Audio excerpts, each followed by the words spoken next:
கிரிக் time ஃபேன்ஸுக்கு வணக்கம். So இந்த ஒரு வீடியோவில் நம்ம எதை பற்றி பார்க்க போகிறோம் அப்படின்னா, IPL 2024 கீ பிளேயர்ஸ் யார், இவங்க இருந்தால் தான் இப்போ டீமுக்கு ஒரு ஊக்கம், அது மட்டும் இல்லாமல் ரொம்ப க்ரூஷியல் டைமில் இவங்க பெர்ஃபார்ம் பண்ணுறது ரொம்ப முக்கியம் அப்படிங்கிற மாதிரியான பிளேயர்ஸை மட்டும் ஃபில்டர் பண்ணி கொண்டு வந்திருக்கோம். ஸோ கண்டிப்பாக ஒவ்வொரு டீமுக்கும் நான் ஒருத்தர் மட்டும்தான் சொல்ல போகிறேன். நீங்கள் நிறையா பேரை சொல்லலாம், இவர் கீ பிளேயர் அப்படிங்கிற மாதிரி சொல்லலாம். ஸோ உங்களுடைய தாட்ஸ் என்னவோ அதை கமெண்ட்டில் சொல்லுங்கள். ஸோ நான் ஒரு டீம்லேருந்து ஒருத்தர் ரொம்ப க்ரூஷியலான ஒரு பிளேயர், இவர் பெர்ஃபார்ம் பண்ணியே ஆகணும் அப்படிங்கிற ஒரு சுச்சுவேஷனில் ஸோ ரீசெண்ட் டைம் ஃபார்மெல்லாம் வச்சு அனலைஸ் பண்ணி சொல்லக்கூடிய ஒரு விஷயம் தான். ஸோ அதுக்கு முன்னாடி ஃபர்ஸ்ட் டைம் சேனலுக்கு வரீங்கன்னா மறக்காம சப்ஸ்கிரைப் பண்ணி சப்போர்ட் பண்ணுங்க. அப்போ அப்டேட் எல்லாமே எங்களை வந்து சேரும். சரி வாங்க வீடியோக்குள்ள போகலாம். ஸோ ஃபர்ஸ்ட் ஆஃப் ஆல் நம்ம எப்பவும் போல ஒவ்வொரு டீமை பற்றியும் பார்த்துட்டு வந்திருக்கோம். விமன்ஸ் IPL வருது. ஸோ அப்டேட்டுக்கு எல்லாமே நம்ம சேனலோட இணைஞ்சிருங்க. டக்குன்னு இந்த மாசத்தோட எண்டிலிருந்தே நம்ம போஸ்ட் பண்ணிடலாம். ஸோ முதல்ல நம்ம LSG டீம்லேருந்து போயிடலாம். ஸோ இந்த டீமை பொறுத்த வரைக்கும் 2 வருஷமா அந்த டீம் அப்படிங்கிறது ஓரளவுக்கு சக்ஸஸ்ஃபுல்லாக இருந்துட்டு இருக்கு. கம்பீர் அந்த டீமோட சைடில் இருந்துகிட்டே இருந்தாரு. ஆனால் இந்த தடவை பார்த்தோம் அப்படின்னா கம்பீர் வேற டீமுக்கு போயிட்டாரு. அது அந்த டீமுக்கு நல்லதுன்னு சொல்லலாம், கெட்டதுன்னு சொல்லலாம், எப்படி வேணாலும் வச்சுக்கலாம். ஆனால் எது எப்படியோ கீ பிளேயர் யாருமே கிடையாது, KL ராகுல் தான் கீ பிளேயர். ஏன்னா பஞ்சாப் கிங்ஸை பொறுத்த வரைக்கும் இவர் மட்டும்தான் ஆடிட்டு இருந்தார். அந்த டீம்ல இருக்கிற வரைக்கும் இவர் மட்டும்தான் ஆடிட்டு இருந்தாரு.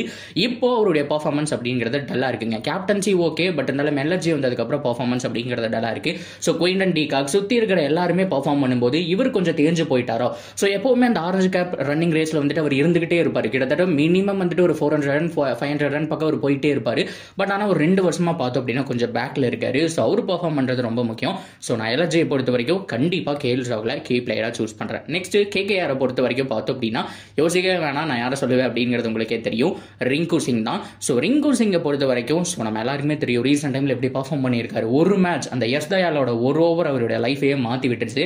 வேற லெவலுக்கு போயிருக்கிறாருங்க மனுஷன். ஸோ இதே மாதிரி ஃபார்ம் கண்டினியூ பண்ணணும். ஏகப்பட்ட க்ரூஷியல் மேட்ச், ஏன்னா உங்களுக்கு சுனில் நாயர், ரசல் எல்லாம் இருந்தாலும் இவங்க யாருமே ஃபினிஷ் பண்ற போறது கிடையாது. ரசல் எல்லாம் முன்னாடி இருந்த ரசல், ஒரு 4 வருஷத்துக்கு முன்னாடி டேஞ்சரஸ் ரசல்னு சொல்லுவோம் இல்லையா, அவர் கிடையாதுங்க. ரொம்ப போரான ஃபார்ம், லைஃபோட ஹார்டான பேஸ்ல இருக்காரு. இந்த சீசனோட அவர் கிரிக்கெட்டையும் குயிட் பண்ணிடுவாரு அப்படிங்கிற மாற்றம் கிடையாது. அப்படி பார்க்கும்போது நியூ ஃபினிஷரை உருவாக்கி வச்சுட்டாங்க. ஸோ ரிங்கு சிங் ஒரு மேட்ச் இல்லை, ஒவ்வொரு மேட்சும் பெர்ஃபார்ம் பண்ணியே ஆக வேண்டிய சுச்சுவேஷன்ல இருக்காரு. ஸோ KKR உடைய கீ பிளேயர் கண்டிப்பா ரிங்கு சிங் தான். ஸோ நான் எல்லாருமே பேட்ஸ்மேனை தான் சொல்லிட்டு இருக்கேன், பவுலர்ஸுக்கு வரல, வெறும் பேட்ஸ்மேனை மட்டும்தான் இந்த லிஸ்ட்டை நம்ம பார்க்க போறோம். அதையும் நான் இந்த இடத்துல மென்ஷன் பண்ணிக்கிறேன். ஓகேவா?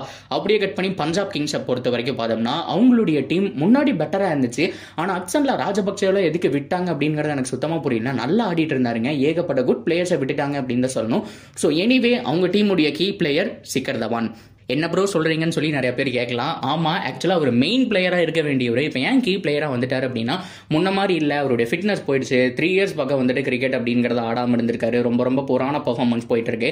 ஸோ அவரை பொறுத்த வரைக்கும் எவ்ரி மேட்ச் பர்ஃபார்ம் பண்ணுவார் அப்படிங்கிறது சொல்லவே முடியாதுங்க. ஸோ கண்டிப்பாக க்ரூஷியல் டைம்ல நல்லா ஆடக்கூடிய பேட்ஸ்மேன், அதில் மாற்றமே கிடையாது. ஏகப்பட்ட இடத்துல ஸோ நீங்கள் வந்துட்டு வேர்ல்ட் கப் T20 இருக்கட்டும், ஸோ அது மட்டும் இல்லாமல் சாம்பியன்ஸ் ட்ராஃபி ஆகட்டும், 2013 ஒரு 10 இயர்ஸ் கணக்கெடுத்து பார்த்தீங்கன்னா கப்பர் ஆடின ஒவ்வொரு இன்னிங்ஸுமே ரொம்ப க்ரூஷியலான இன்னிங்ஸாக இருக்கும். அப்படி பார்க்கும்போது அதே பர்ஃபார்மன்ஸை பஞ்சாப் கிங்ஸுக்கும் கொடுப்பாரு அப்படிங்கிறத நம்ம கொஞ்சமாச்சும் எதிர்பார்க்கலாம் இவர் சைட்ல இருந்து.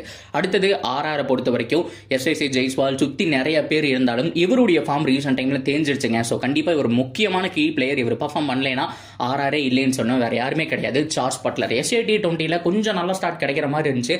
ஒரு 2-3 நல்ல இன்னிங்ஸ் ஆடி இருந்தா கூட பழைய பட்லர் கிடையாது. அவரை பொறுத்த வரைக்கும் அப்படியே அதிரடி காட்டிட்டு நல்ல ஒரு செட் பண்ணி கொடுத்துட்டு போயிடுவார். ஒரு 60-60க்கு ஒரு விக்கெட் அந்த மாதிரி செட் பண்ணி கொடுத்துட்டு தான் போவார். இப்போ ஏகப்பட்ட மேட்ச் செட் பண்றது இல்லை. ஆக்சுவலா நிறைய மேட்ச்ல ஒரு ஓப்பனிங் கிடைக்கிறது இல்லை. இங்கிலாந்துலேயே அவரோட பொசிஷன் மாற்றி ஆடிட்டு இருக்காரு, 5வது 6வது. ஆக்சுவலாக ஒரு ஓப்பனராக இறங்குறதா எப்பவுமே பெஸ்ட்டுங்க. அவருடைய கெரியரை இப்படி மாற்றக்கூடாது. நிறைய பிளேயர் வந்துட்டு இப்படி பண்ணியே கொஞ்சம் வீணா போயிட்டாங்க அப்படின்னு தான் சொன்னோம். ஸோ அந்த வகையில் பார்க்கும்போது கண்டிப்பாக சார்ஸ் பட்லர் ஓப்பனிங்ல பயங்கரமாக பர்ஃபார்ம் பண்ணுவார். ஸோ RRக்கு நல்லா பண்ணி ஆக வேண்டிய ஒரு சுச்சுவேஷன். அந்த டீம் பெட்டரான team, most dangerous team, powerful டீமாக இருந்தது 2 வருஷத்துக்கு முன்னாடி ஃபைனல் வந்தப்போ. அண்ட் லாஸ்ட் இயரே பார்த்தீங்கன்னா முதல் 5 மேட்ச்ல பார்த்தோம்னா 4 பக்கம் என்னமோ வின் பண்ணி டாப் ஆஃப் த டேபிள் இருந்தாங்க. ஆனால் எப்படி பொசிஷன் லூஸ் பண்ணாங்க அப்படிங்கிறது தெரியல. ஸோ அந்த வகையில் அவங்க கம்பேக் கொடுத்தே ஆகணும். அவங்க உண்மையாலுமே பவர்ஃபுல் டீம் தான். நல்ல பவுலிங் அட்டாக், செம்மையான பேட்டிங் அட்டாக், அது மட்டும் இல்லாமல் சகல் அஸ்வின் சொல்லிட்டு சூப்பரான குவாலிட்டி ஸ்பின்னர்ஸ் எல்லாமே பயங்கரமாக வச்சிருக்காங்க. இருந்தாலும் டிராஃபி பக்கம் நெருங்கறதுக்கான சான்ஸ் அப்படிங்கிறது தடையா இருக்கு. ஸோ பட்லர் பர்ஃபார்ம் பண்ணியே ஆகணும் அப்படிங்கிறது தான் ரொம்ப முக்கியமான ஒரு விஷயம். ஒரு 5 மேட்ச் அவர் அடிச்சிட்டா கூட ஸோ அரௌண்ட் பார்த்தோம் அப்படின்னா பட்லர்னால சிங்கிள் ஹேண்டா இருந்தே ஒரு 5 மேட்ச் அப்படிங்கிறது வின் பண்ணி தர முடியும் அப்படிங்கிறது என்னுடைய கருத்து. ஒவ்வொரு மேட்சுமே ஓப்பனிங் பார்ட்னர்ஷிப், அந்த பேஸ்மெண்ட் அப்படிங்கிறது ரொம்ப முக்கியம். ஸோ பட்லர் கண்டிப்பாக RRக்கு மிகப்பெரிய கீ பிளேயராக இருப்பார் அப்படிங்கிறதுல எந்த விதமான மாற்றமும் கிடையாது. அதை தொடர்ந்து டிசி டெல்லி கேபிட்டல்ஸை பொறுத்த வரைக்கும் பார்த்தோம் அப்படின்னா அவங்க டீமோட கீ பிளேயர் இன்ஜுரி லிஸ்ட்லேருந்து திரும்பி வந்தவர் தான், வேற யாருமே கிடையாது, ரிஷப் பண்ட். ரிஷப் பண்டை பொறுத்த வரைக்கும் 2023 செமையாக தொடங்கும்னு நினச்சிட்டு சரி ஓகே நியூ இயர் பார்ட்டி கொண்டாடலாம் அப்படிங்கிற மாதிரி காரில் போயிருக்காரு. நியூ இயர் அன்னைக்கு ஆக்சிடென்ட் ஆனது. ஸோ இன்னும் அவருக்கு சூப்பராக சரியாகல அப்படிங்கிற மாதிரி தான் சொன்னோம். ரீசெண்ட் டைமில் நல்லாவே ஆடிட்டு இருந்தாலும் அவருடைய ஃபாலோ ஃபிட்னஸ் அப்படிங்கிறது இல்லை. இப்போ தோனி அவர்கள் கூட நிறைய கம்யூனிகேஷன் நடக்குது, அவர் கூடயே தான் சுற்றிட்டு இருக்காரு. இப்போ சோசியல் மீடியாவில் தோனியை பற்றி எந்த பிக்சர் வந்தாலும் ரிஷப் பண்ட் ஏதாவது ஒரு மூலையில் இருப்பார், இல்லைன்னா அந்த ஃபோட்டோவை எடுத்ததே ரிஷப் பண்ட்டாக தான் இருப்பார். ஸோ அந்த வகையில் கிட்டத்தட்ட ஒரு 4-5 மாதம் தோனி கூடயே டிராவல் பண்ணியிருக்காரு. ஏகப்பட்ட விஷயங்களை லேர்ன் பண்ணதான் கூட ஒரு மீடியாவில் சொல்லியிருக்காரு. ஸோ அப்படி பார்க்கும்போது இந்த தடவை டெல்லி கேபிட்டல்ஸுடைய கீ பிளேயர் அவர் தாங்க. போன தடவை அவர் இல்லாத மிகப்பெரிய கூரை மேலே வந்துட்டு டேவிட் வார்னர் ஓரளவுக்கு செட் பண்ணி கொடுத்துட்டாரு. ஃபினிஷிங் ஸ்டேஜில் எல்லாம் ஆள் இருக்காங்க. ஆனால் இந்த ஒன் டவுன் பொசிஷன்லாம் உங்களுக்கு ஊஞ்சல் ஆடிட்டு இருந்துச்சு. ஸோ ரிஷப் பண்ட் வராரு அப்படிங்கிற பட்சத்தில் செம்மையான இன்னிங்ஸ் ஆடி தருவார், அதில் மாற்றமே கிடையாது. ஸோ அப்படியே கட் பண்ணோம் அப்படின்னா ஜிடியை பொறுத்த வரைக்கும் என்னங்க சொல்கிறது, அவங்க எல்லாருமே வந்துட்டு சூப்பரான பிளேயர்ஸாக இருந்தாங்க. ஹர்திக் பாண்டியா மிக முக்கியமான பிளேயர்ஸ் அந்த டீமை விட்டு போயிட்டாங்க. பட் இருந்தாலும் அந்த டீமில் இருந்து ஒரு கீ பிளேயர் சொல்லணும் அப்படின்னா வேற யாருமே கிடையாது, அடுத்த ஜெனரேஷனுடைய ஸ்டார் பாய் நம்மளுடைய சுப்மன் கில் தான். அவரை பொறுத்த வரைக்கும் கேப்டனாக இருக்காரு, அதனால நான் கீ பிளேயராக சொல்கிறேன். எத்தனையோ பேரை நம்ம இதுக்கு முன்னாடி பார்த்துருப்போம், நல்லா கிரிக்கெட் ஆடி இருப்பாங்க, அவங்க கிட்ட அந்த கேப்டன்சி கொடுத்தப்போ அவங்களுடைய பெர்ஃபார்மன்ஸே போயிடும். ஸோ அந்த மாதிரி கில்லுக்கு ஆகாமல் இருக்கணும், அதனால நான் கீ பிளேயர். ஒவ்வொரு மேட்சும் பேட்டிங்லேயே கான்ட்ரிபியூட் பண்ணும் அண்ட் கேப்டன்சியும் பக்காவாக பண்ணும். அதை பண்ணுறாரா அப்படிங்கிறத நம்ம பொறுத்திருந்து பார்க்கலாம். அப்படியே கட் பண்ணோம் அப்படின்னா எஸ்ஆர்ஹெச் இந்த டீமை பொறுத்த வரைக்கும் வருஷம் பயங்கரமான பிளேயர், பயங்கரமான ஸ்குவாடாக இருக்கிற மாதிரி தெரியும். பவுலிங்கை பொறுத்த வரைக்கும் புவி, நட்டு, உம்ரான் மாலிக் அப்படின்னு சொல்லிட்டு செம்மையான பவுலிங் லைனப்பா இருக்கேப்பா அப்படிங்கிற மாதிரியே தோணும். ஆனால் டிராஃபி மட்டும் அடிக்க மாட்டாங்க. ஸோ கிட்டத்தட்ட 2018 டேஞ்சரஸ் டீமாக இருந்தாங்க. ஒவ்வொரு தடவையும் லோ டோட்டலை டிஃபெண்ட் பண்ணுவாங்க. வெறும் 120, 130 மும்பை இந்தியன்ஸ் மாதிரி டேஞ்சரஸ் சைட் கூடயே பார்த்தோம் அப்படின்னா அந்த போராடி அந்த வெற்றி அப்படிங்கிறதெல்லாம் பண்ணாங்க. ஆனால் அதுக்கப்புறம் அந்த ஸ்குவாட் அப்படிங்கிறதே கேன் மாமா போயிட்டாரு. ஸோ டேவிட் வார்னர் இல்லை. ஸோ அவங்க டீமே வந்துட்டு தேஞ்சு போச்சு. ஸோ அந்த வகையில் இந்த தடவை மிக முக்கியமான ஒரு அவதாரம் அப்படின்னு சொன்னோம்னா பேட்ரிக் கமின்ஸ். இவரை பொறுத்த வரைக்கும் சொன்னோம்னா ஆல் ரவுண்டிங் பர்ஃபார்மன்ஸ் கொடுத்துக்கிட்டே இருக்காரு, ஃபீல்டில் கேப்டன்சியில் எல்லாமே. என்னதான் அவங்களை பொறுத்த வரைக்கும் ஏடன் மார்க்ரம்லாம் இருந்தாலுமே கூட, ஏடன் மார்க்ரம், புவனேஸ்வர் குமார் இருந்தாலும் கூட என்னை பொறுத்த வரைக்கும் பேட்ரிக் கமின்ஸ் தான் பார்த்தோம்னா அவங்களுக்கே கேப்டன் ஆகணும். அப்படி கேப்டன் ஆனார் அப்படின்னா 3 டைமென்ஷன்ஸாக கவர் பண்ணுவார், பேட்டிங், பவுலிங் அண்ட் கேப்டன்சி. பிரில்லியண்டான ஃபீல்டிங் அப்படின்னு சொல்லிட்டு எல்லாமே கவர் பண்ணுவார். மறக்கக்கூடாது, world cup winning captain, test championship winning captain, எல்லாத்துலையுமே பர்ஃபெக்டாக பண்ணியிருக்காரு. கீ மூமெண்ட்ஸ் நிறைய விஷயத்தில் வந்துட்டு ஏற்படுத்தி கொடுத்துருக்காரு. அப்படி பார்க்கும்போது கமின்ஸ் கீ பிளேயருங்க. எஸ்ஆர்ஹெச்சுக்கு அவர் இல்லைன்னா எதுவுமே பண்ண முடியாது. அதனால தான் எவ்வளோ செலவானாலும் பரவாயில்ல, நம்ம போய் ஒரு பிக் பிளேயரை வாங்கி ஆகணும்னு சொல்லிட்டு கமின்ஸை வாங்கி வச்சுக்கிட்டாங்க. 3 டைமென்ஷன்ஸை கவர் பண்ணிட்டாங்க. ஸோ உங்களுக்கு ஃபாரின் நிறைய பிளேயர் இருக்காங்க. கிட்டத்தட்ட 6 முக்கியமான பிளேயர்கள் இருந்தாலும் 4 பேர் தான் ஆட வைக்க முடியும். Glenn Phillips, Travis Head, Pat Cummins, Markram, Marco Jansen அப்படின்னு சொல்லிட்டு கிட்டத்தட்ட 6 பேருமே தரமான பிளேயர். அப்படி பார்க்கும்போது 4 பேர் தான் வர முடியும். ஸோ அதில் கண்டிப்பாக பேட்ரிக் கமின்ஸ் 11ல் இருந்தே ஆகணும், அதில் மாற்றம் கிடையாது. அவர் தான் எஸ்ஆர்ஹெச் உடைய கீ பிளேயர்ஸ். இது மட்டும் ஒர்க் அவுட் ஆயிடுச்சுன்னா அவங்க கண்டிப்பாக குவாலிஃபை ஆயிடுவாங்க, அதுலயும் எந்த விதமான மாற்றமுமே கிடையாது.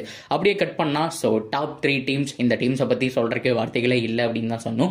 So first of all RCB கிட்ட இருந்து போயிடலாம். ஆர்சிபியோட கீ பிளேயர்ஸ் நீங்கள் விராட் கோலின்னு சொல்லலாம், ஸோ மேக்ஸ்வெல்னு சொல்லலாம், இந்த தடவை வந்திருக்க கேமரூன் கிரீன் அப்படின்னு சொல்லலாம். ஆனால் என்ன பொறுத்த வரைக்கும் கீ பிளேயர் யாராக இருப்பாங்க அப்படின்னா கேமரூன் கிரீன் ஓகே தான், அவர் வந்துட்டு கீ பிளேயராகவே இருந்துட்டு போட்டும். பட் இருந்தாலும் என்ன பொறுத்த வரைக்கும் ஃபேஃப் டு பிளஸி. ஏன்னா ரீசெண்ட் டைமில் ஃபார்ம் அவரை பொறுத்த வரைக்கும் ஜிக்ஸாக இருந்திருக்கு. ஒரு 10 மேட்ச் இருந்து 13 மேட்ச் பெருசாக பர்ஃபார்மன்ஸ் இல்லை. ஆனால் லாஸ்ட் 3 மேட்ச் அப்படிங்கிறது வெறித்தனமாக ஆடிட்டு இருக்காரு. 250, ஒரு குயிக் 22, ஒரு 11 பால் பிடிச்சி 22 அப்படிங்கிற மாதிரி குயிக் 22 அந்த மேட்ச்ல மழை வந்துருச்சு. ரெண்டுமே நல்லா பண்றாரு. நாக் அவுட் கேம் அப்படின்னு வரும்போது ஃபேஃப் டு பிளஸி டிஃப்ரெண்ட் பிரீடுங்க, சான்ஸே கிடையாது. என்ன மாதிரியான ஒரு பிளேயர், காலங்காலமாக 2013 அவர் ஆடின நாக் அவுட் கேம் எல்லாமே வந்துட்டு செம்மையாக பர்ஃபார்ம் பண்ணியிருக்காரு. சிஎஸ்கேக்காக ஃபைனல் ஆகட்டும், ஃபைனலில் கூட ஒரு 50 அடிச்சார். 2019 லாஸ் பண்ணுவாங்க இல்லையா, ஸோ அதில் ஒரு 50 அடிச்சாரு. சிஎஸ்கே ஃபைனல் 2018 போறக்கு அவர் தான் காரணம். 66 அடிச்சு அந்த கொண்டு போய் கொடுப்பாரு. ஸோ அது மட்டும் இல்லாமல் ஒவ்வொரு மேட்ச் நம்ம சொல்லிக்கிட்டே இருக்கலாம். ஸோ அப்படி பார்க்கும்போது இந்த நாக் அவுட் கேம்லேயே ஒரு 50 அடிச்சு தான் ஸோ ஜேஎஸ்கே அப்படிங்கிற டீமை கொண்டு போயிருக்காரு. ஸோ ஃபேஃபை பொறுத்த வரைக்கும் எல்லா மேட்ச் கன்சிஸ்டண்டாக பர்ஃபார்ம் பண்ணாட்டியும் மெயினான ஒரு பிளேயர், கேப்டன், அது மட்டும் இல்லாமல் ரொம்ப க்ரூஜியலான டைமில் ஆடி கொடுப்பாருங்கிற நம்பிக்கை இருக்கு.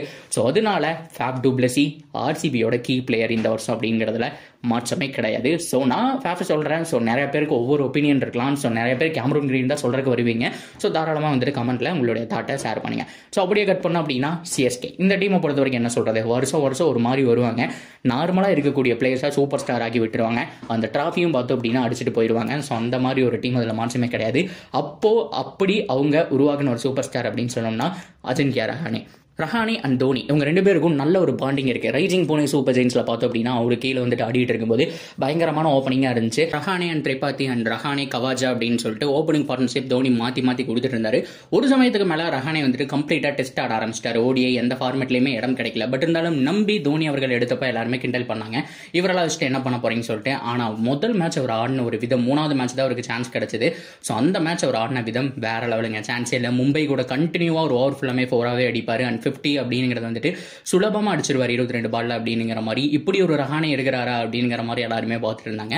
ஸோ அந்த சீசனையே மாத்தி விட்டாரு. சிஎஸ்கே பொறுத்த வரைக்கும் இந்த வருஷமும் என்னதான் டேரியல் மிச்சல், சிவம் துபே, ரச்சின் ரவீந்திரா, ருத்ராஜ் கைக்வாட், கான்வேன்னு சொல்லிட்டு எத்தனை பேர் வந்தாலும் ரஹானே கண்டிப்பா ஒரு கீ ஃபேக்டருங்க. பிகாஸ் அவருக்கு ப்ரெஷர் இல்லை, நான் வந்துட்டு T20 வேர்ல்ட் கப்ல பார்ட்டிசிபேட் பண்ணணும், இந்தியன் டீமுக்குள்ள வரணும் அப்படிங்கிற மாதிரிலாம் கிடையவே கிடையாது. ஆனா மீதி இருக்க எல்லாருக்குமே அந்த ப்ரெஷர் இருக்கு. சொந்த நாட்டுக்காக ஏதாவது பண்ணணும், ஸோ இந்த மாதிரி ஃபார்மேட்டுக்குள்ள வரணும் அப்படிங்கிற மாதிரி ஏகப்பட்ட ப்ரெஷர் இருக்கு. ரஹானே பொறுத்த வரைக்கும் ஐபிஎல் மட்டும்தான் ஒரே ஒரு கேம், அதை நம்ம பர்ஃபெக்டா பண்ணணும் அப்படிங்கிற மாதிரி கூலா ஆடுவாரு. அது மாதிரி மேனேஜ்மெண்ட் ப்ரெஷர் இருக்காது. மேட்சுக்கு 50 அடிங்க அப்படிங்கிற மாதிரி ஒரு ருத்ராஜ் கைக்வாட், கான்வேக்கு இருக்கிற ப்ரெஷர், அது மட்டும் இல்லாம சிவம் துபேக்கு இருக்கக்கூடிய ப்ரெஷர் ரஹானேவுக்கு இருக்கவே இருக்காது.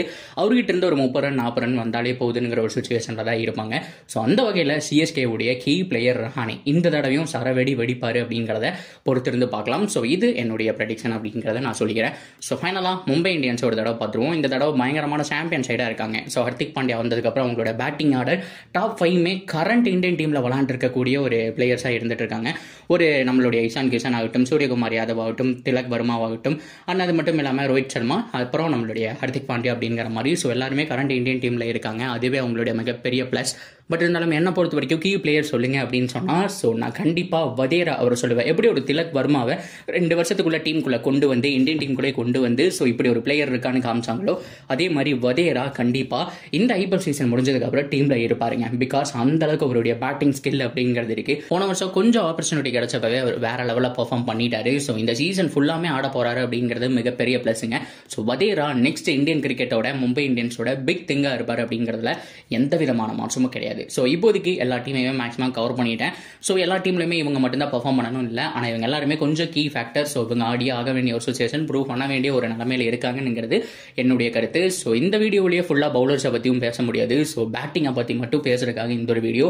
ஸோ இந்த ஒரு கீ பிளேயரில் யாரை நினைப்பீங்க? ஸோ அது மட்டும் இல்லாமல் இன்னும் ஜிதேஷ் சர்மா, ஸோ ஏகப்பட்ட பேர் வந்துட்டு யங்ஸ்டர்ஸ் எல்லாம் இருக்காங்க. அவங்க எல்லாமே கீ பிளேயர்ஸ் லிஸ்ட்னு வரலாம். நான் சொன்னது இல்லாமல் கீ பிளேயர்ஸ் எல்லாம் நீங்கள் சொல்லணும் கொண்டு வரணும் அப்படின்னு நினைச்சீங்களா, தாராளமாக அது ஒரு பிளேயிங் லெவனா வந்துட்டு கமெண்ட்ல மேக் பண்ணுங்க. ஸோ இதே மாதிரி தொடர்ந்து அப்டேட்டுக்கு நம்ம சேனலோட நினைஞ்சிருங்க. மறக்காம சப்ஸ்கிரைப் பண்ணி சப்போர்ட் பண்ணுங்க.